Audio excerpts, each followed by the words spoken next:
أشهد أن لا إله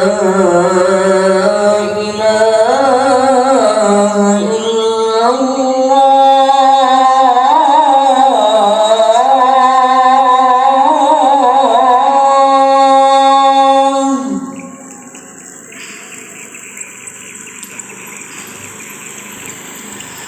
أشهد أن لا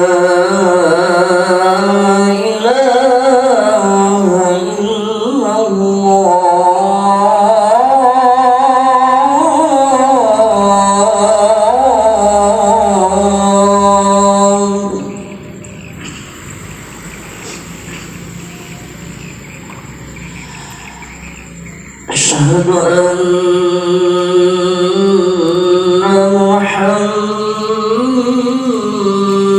محمد رسول الله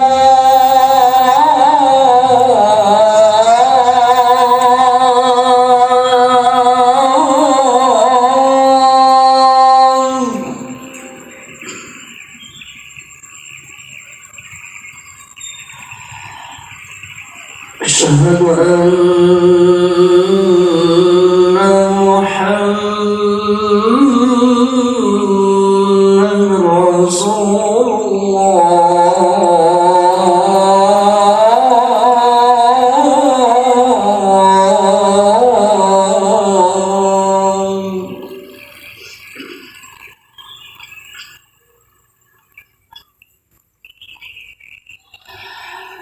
حي على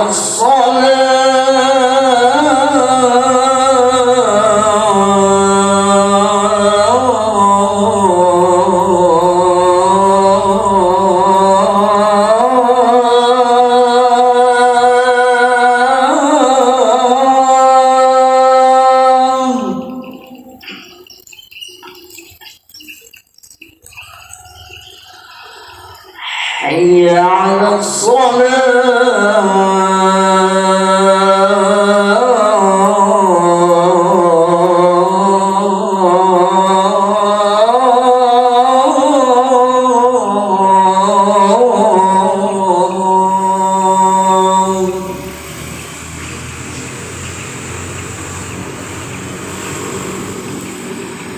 حي على الصلاة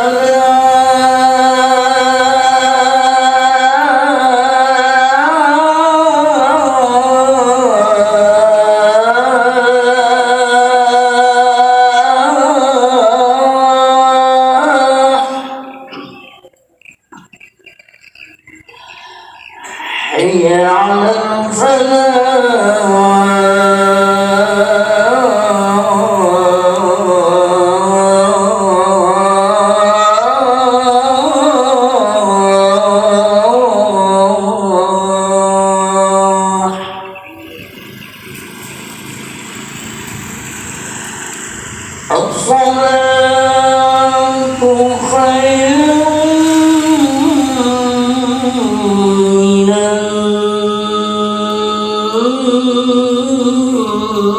النوم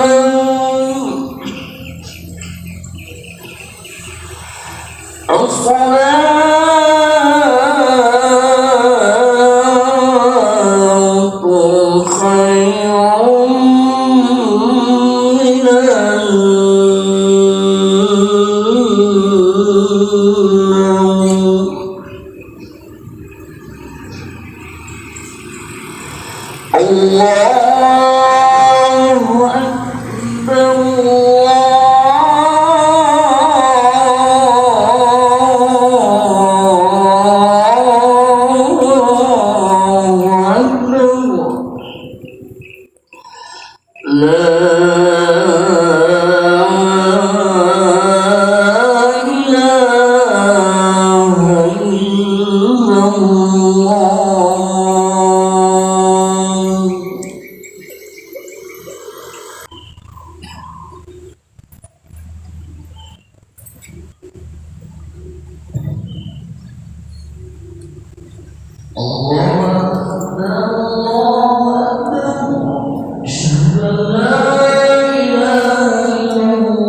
الله أكبر.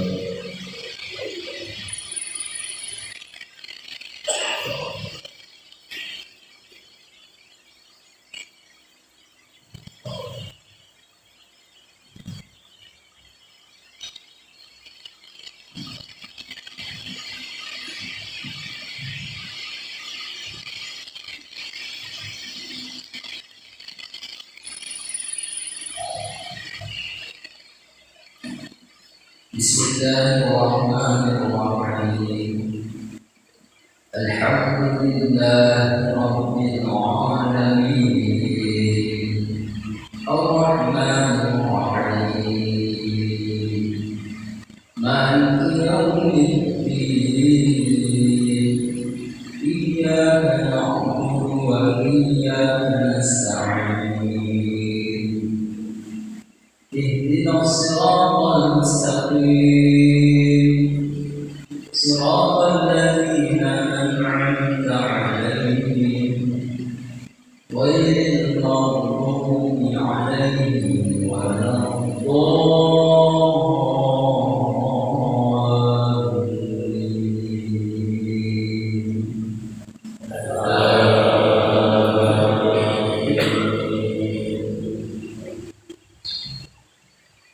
لله ما في السماوات وما في الأرض وإن تبدوا ما في أنفسكم أو تخفوه يحاسبكم بالله فيغفر لمن يشاء ويعذب من يشاء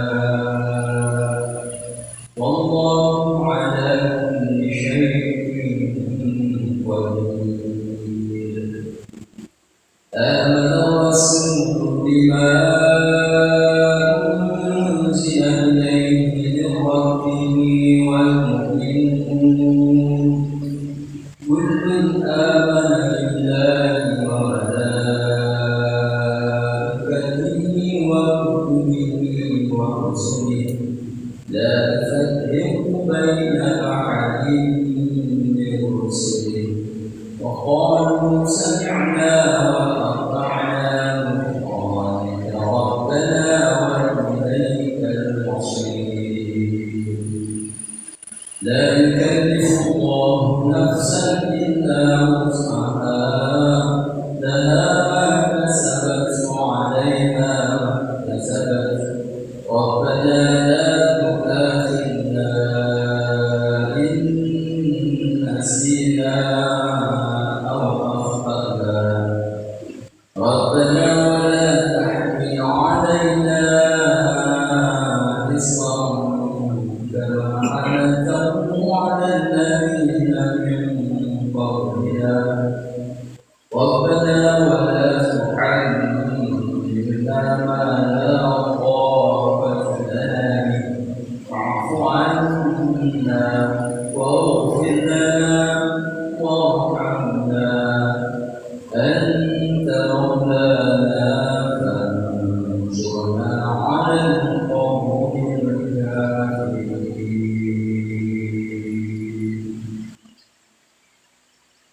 الله أكبر.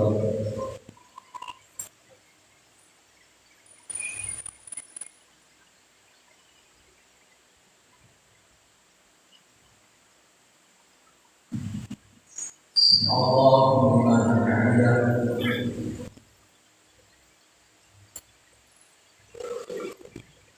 الله أكبر.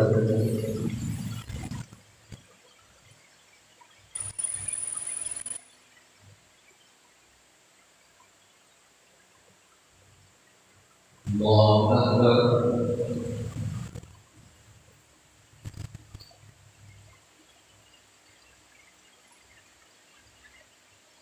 الله أكبر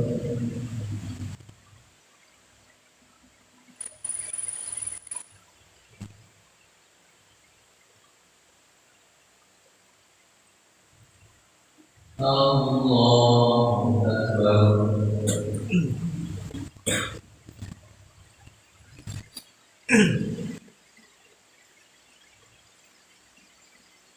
بسم الله الرحمن الرحيم الحمد لله رب العالمين الرحمن الرحيم مالك يوم الدين إياك نعبد وإياك نستعين اهدنا الصراط المستقيم صراط الذين أنعمت عليهم غير المغضوب عليهم ولا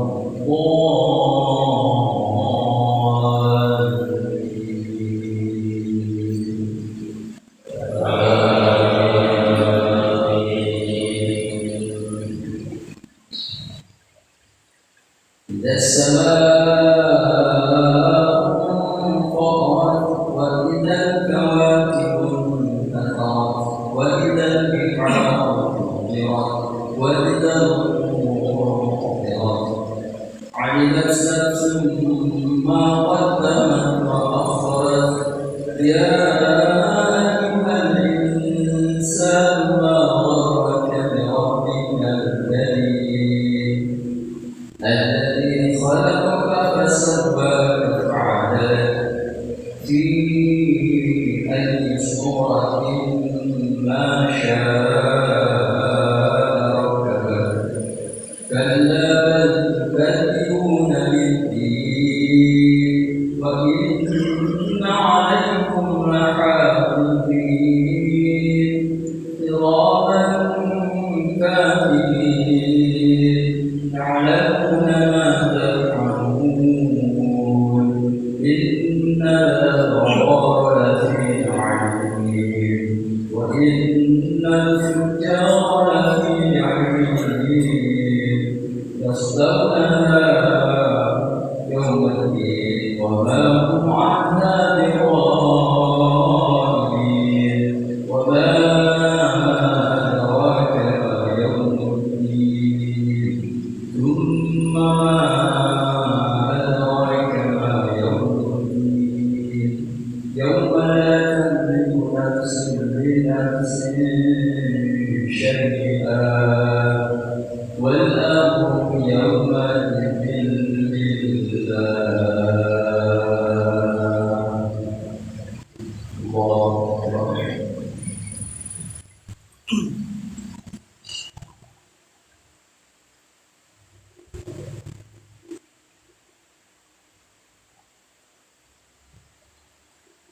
سمع الله لمن حمده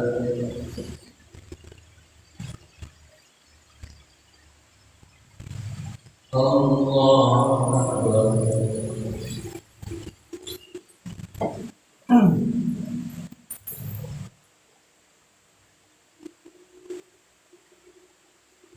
الله أكبر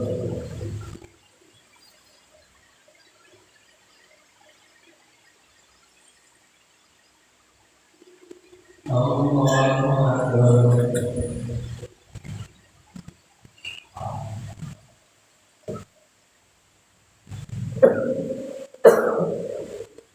الله أكبر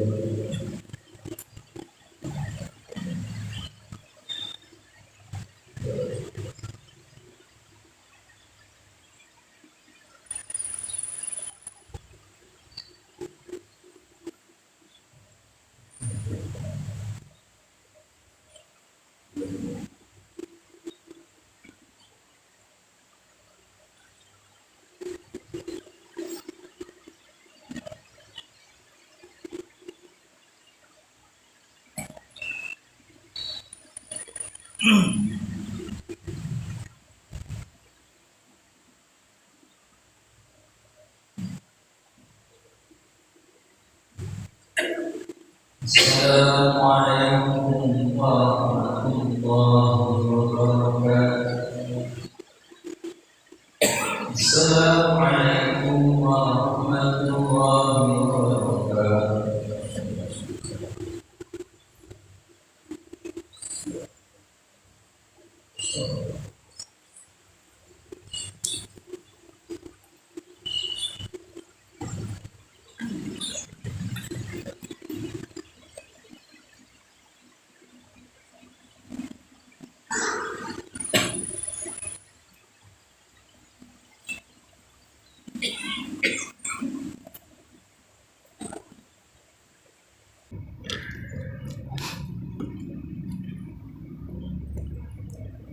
Bismillahirrahmanirrahim. Assalamualaikum warahmatullahi wabarakatuh.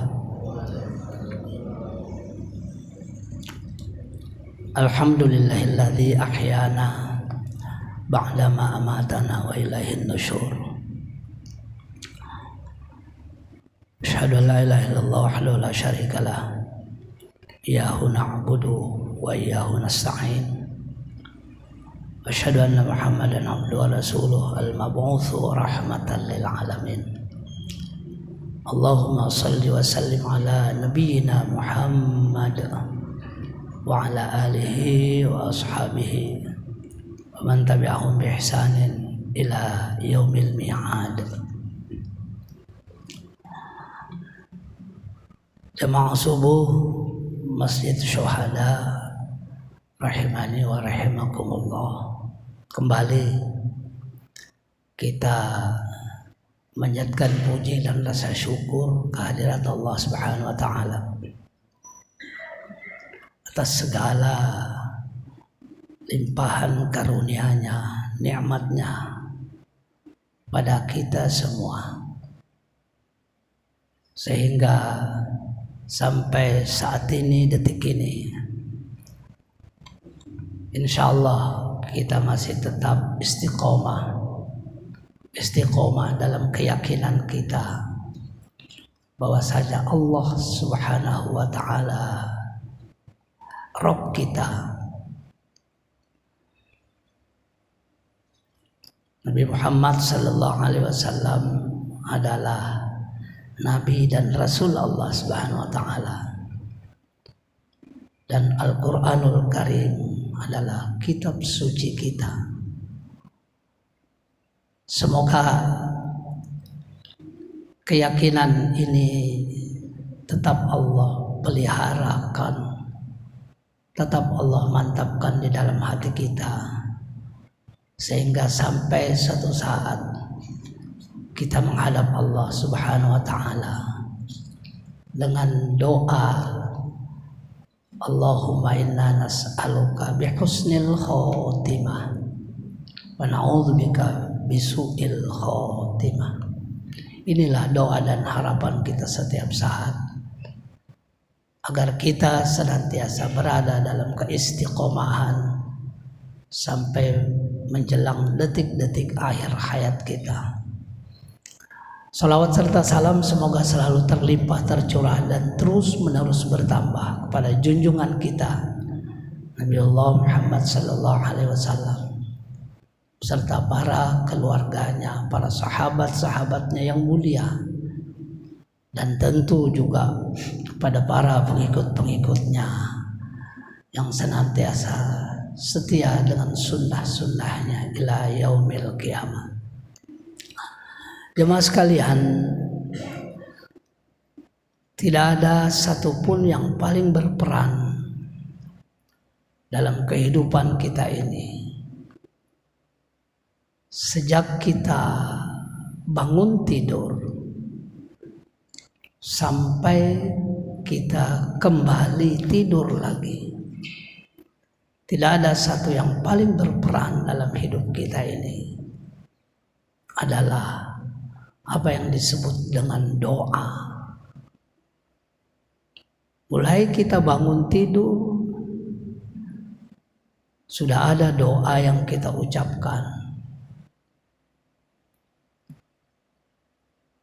Dalam aktivitas kita sehari-hari, begitu banyak doa yang kita ucapkan sesuai dengan petunjuk Allah dan Rasul-Nya.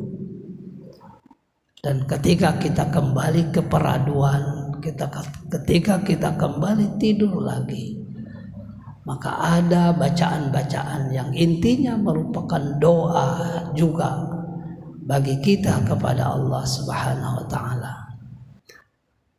Singkat kata, bahwasanya doa adalah merupakan hal yang sangat penting dalam kehidupan kita ini.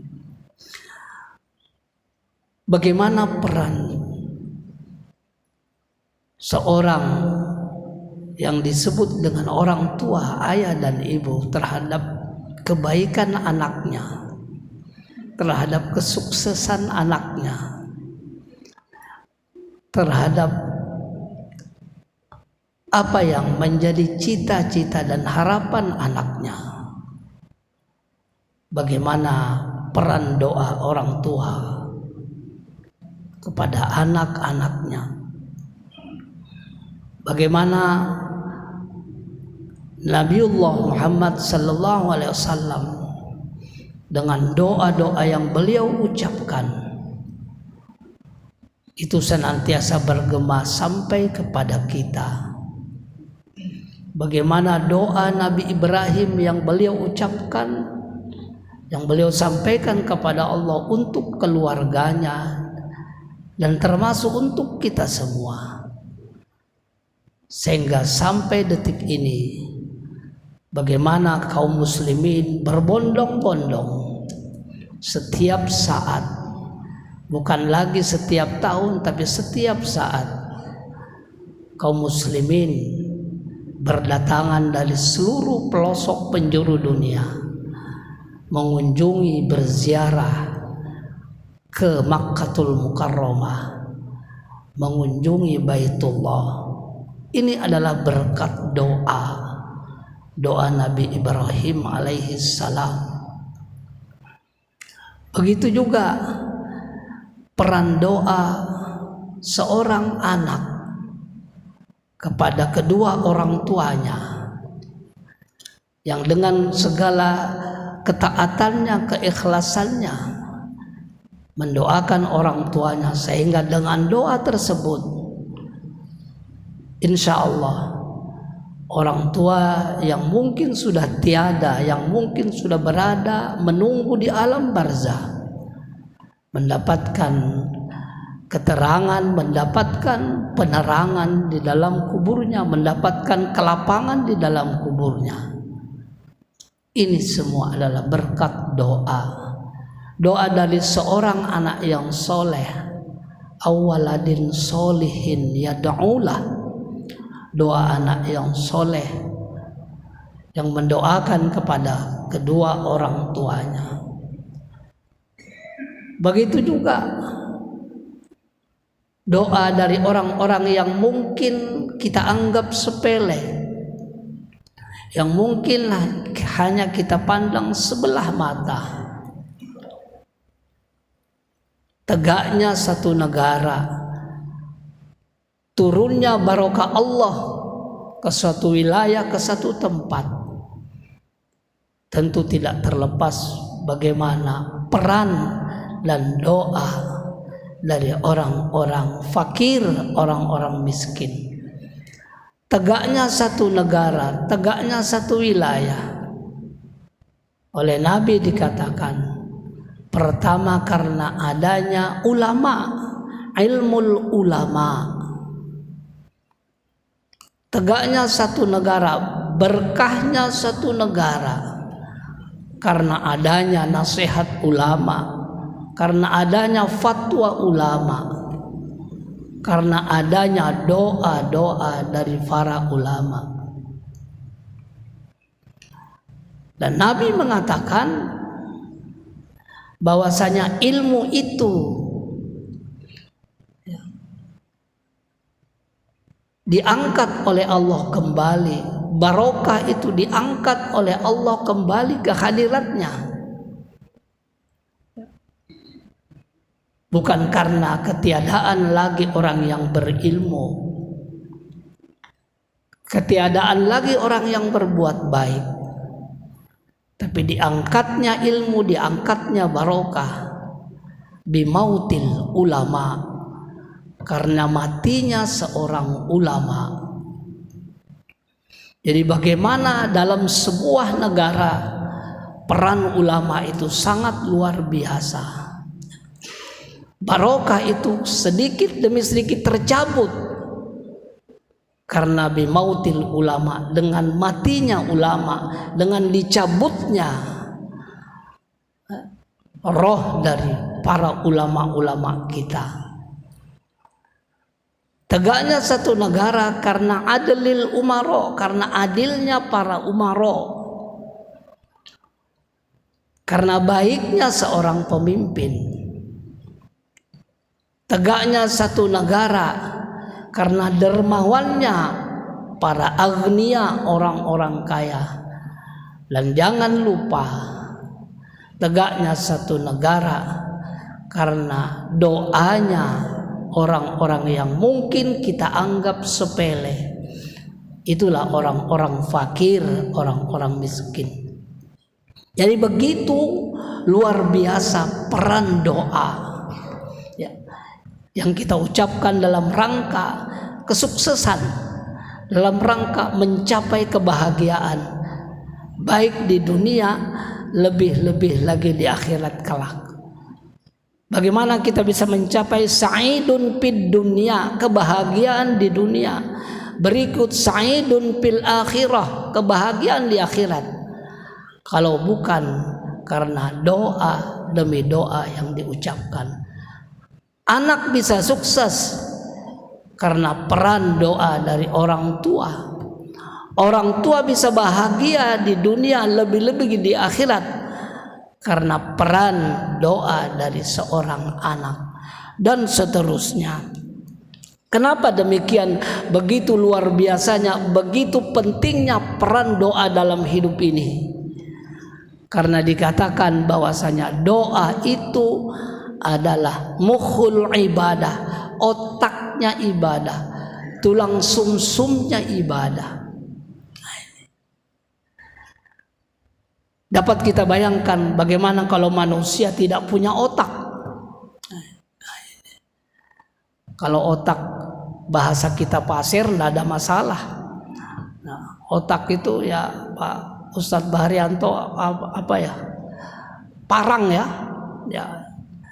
Beloke otak iko, tidak ada parang, tidak masalah. Tapi kalau manusia tidak punya otak, tidak punya akal, dapat kita bayangkan. Nah, manusia tidak pernah berdoa atau malas berdoa, atau kalaupun berdoa seperti orang yang kurang mengharap. Makanya di dalam adab-adab doa itu kita dianjurkan bagaimana keseriusan kita di dalam berdoa. Bagaimana Umar bin Khattab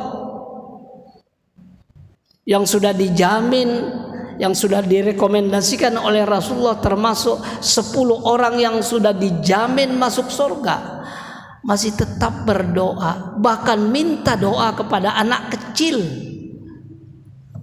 kepada Ibnu Abbas. Itu masih anak-anak Ibnu Abbas. Tapi Umar bin Khattab, sahabat yang senior, minta didoakan oleh anak kecil.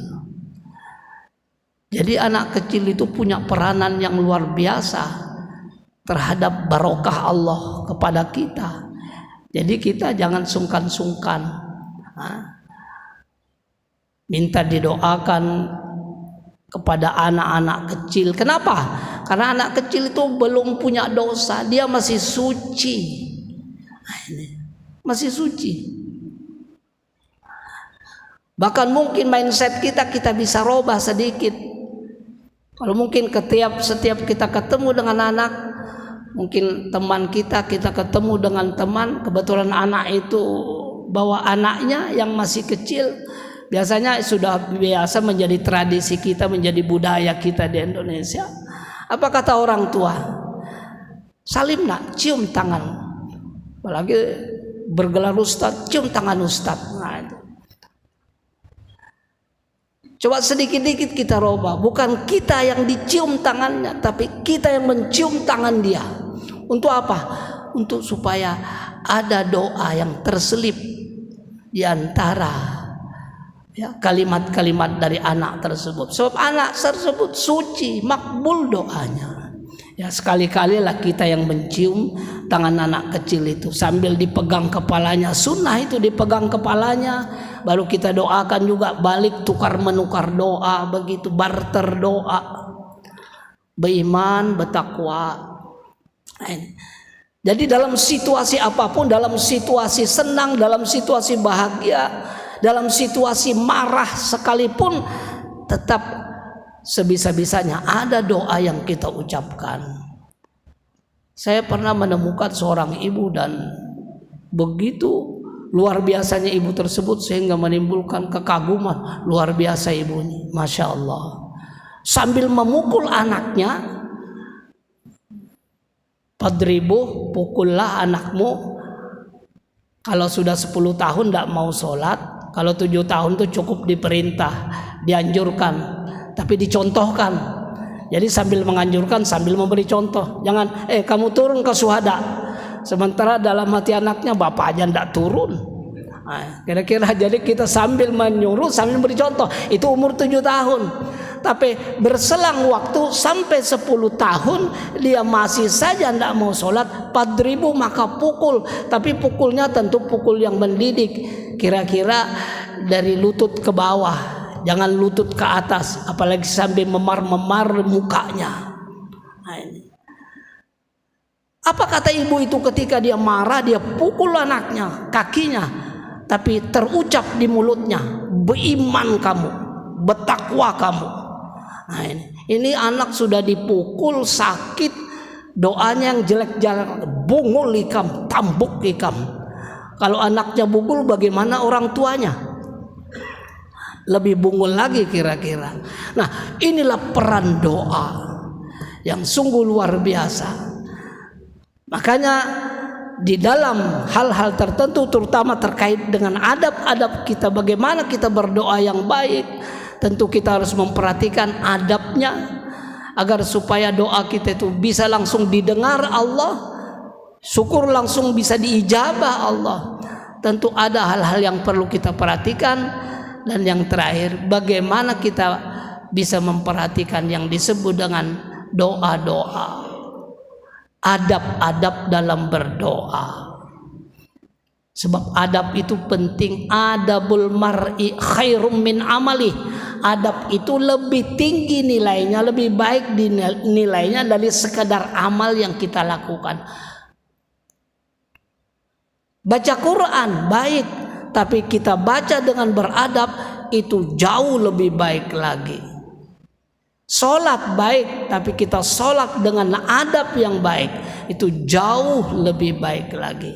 Jadi penting kita perhatikan adab-adab di dalam kita berdoa kepada Allah. Salah satu adab dari sekian banyak adalah bagaimana Allah anjurkan kepada kita, sebagaimana diterangkan dalam Al-Quran, bahwa ketika kita berdoa dengan sesuatu yang sifatnya tadarruan wa khifatan wa dunal jahri minal qauli,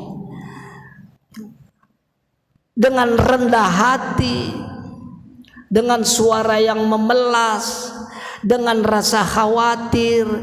Ya kalau kita mau bayangkan, ya kayak pengemis yang minta sedekah. Pengemis yang minta sedekah itu kan bukan main itu. Dia sopannya, kata-katanya lemah lembut, ada rasa khawatir kalau diusir, kalau tidak diberi, tadarruan wa khifatan, dan ada lagi wadunal jahri minal qauli, dan tidak terlalu dizohirkan suara kita, kata-kata kita. Jadi kadang-kadang kita berdoa luar biasa nyaringnya. Rabbana atina fid dunya hasanah wa fil akhirati hasanah. Jadi suara kita itu suara yang dilembutkan. Itulah salah satu adab di dalam kita berdoa, ya. Jadi pertama ada rasa khawatir, rasa ketawaduan, rasa rendah diri di hadapan Allah, dan juga rasa khawatir kalau Allah itu tidak menerima doa kita. Dan yang ketiga adalah bagaimana suara kita yang kita lembutkan, suara seperti pengemis yang memelas. Pak, mohon sedekahnya. Saya sudah 2 hari tidak makan nasi. Jadi begitulah. Dan disertai angkat tangan. Terlepas perbedaan khilaf angkat tangan apa tidak, di dalam beberapa keterangan hadis bahwa kita dianjurkan angkat tangan, bahkan telapak tangan kita menghadap wajah. Kenapa demikian? Karena kita sangat khawatir, kayak pengemis. Pengemis itu biar dia minta dengan anak kecil, pasti dia angkat tangan walaupun yang meminta itu orang tua. Kenapa? Di situ adabnya. Jadi kalau ada pengemis yang minta, dia tidak angkat tangan, suaranya agak nyaring. Minta sedekahnya, angkat tangan enggak, suaranya nyaring. Ya, dalam hati kita kasihan. Tapi kalau bisa kita beri pembelajaran, jangan dikasih. Sudah miskin, sombong lagi. Nah, kira-kira begitulah kita di hadapan Allah Subhanahu wa taala. Kenapa? Karena kita ini jauh jaraknya dengan Allah. Makanya kita harus memelas, kita harus angkat tangan. Ada waktunya kita tidak angkat tangan karena apa? Begitu dekatnya dengan Allah. Seperti orang yang berdoa di sisi Ka'bah, di Multazam, antara pintu Ka'bah, ya, Hajar Aswad dengan pintu Ka'bah, di situ disebut dengan Multazam. Di situ tidak ada orang yang berdoa angkat tangan. Karena apa? Karena di situ begitu dekatnya dengan Allah, sehingga dia berdoa hanya menempelkan badannya ke Ka'bah. Dia berdoa. Apa yang dibaca? Yang dibaca ada satu kaul mengatakan, ya, likulli makan makol, setiap tempat itu ada perkataannya, ada doanya. Jadi tidak sembarang tempat, semua tempat sama doanya, tidak. Di Multazam doa apa? Disunahkan situ doa untuk kesuksesan dunia. Di Hijr Ismail doa apa? Doa untuk keluarga. Walaupun doa itu di mana saja boleh, bagus, tapi secara adab ada tempat-tempatnya. Di Madinah apa yang bagus kita ucapkan? Mumpung kita dekat dengan Nabi, mumpung kita bisa ziarah setiap saat ke kubur Nabi, maka banyak-banyaklah baca sholawat. Jumat ini dianjurkan kita semua zikir, semua wirid yang kita baca, kalau bisa mayoritas yang kita baca, persentase yang kita baca adalah sholawat. Karena apa? Karena ini hari Jumat. Jadi begitulah beberapa hal terkait dengan betapa pentingnya doa dalam kehidupan kita ini, dalam rangka untuk mencapai kesuksesan di dunia, kebahagiaan di dunia. Lebih-lebih lagi harapan kita dan tujuan terakhir kita adalah bagaimana kita bisa mencapai kebahagiaan di akhirat, saidum fil akhirah. Dan semua ini adalah berkat doa demi doa yang kita ucapkan kepada Allah Subhanahu wa taala. Demikian, semoga ada manfaatnya, semoga ilmu kita bertambah, dan yang lebih penting lagi amal ibadah kita senantiasa terus bertambah. Subhanakallahumma bihamdika asyhadu an la ilaha illa anta astaghfiruka wa atubu ilaik. Dan lakum ajmain. Assalamualaikum warahmatullahi wabarakatuh.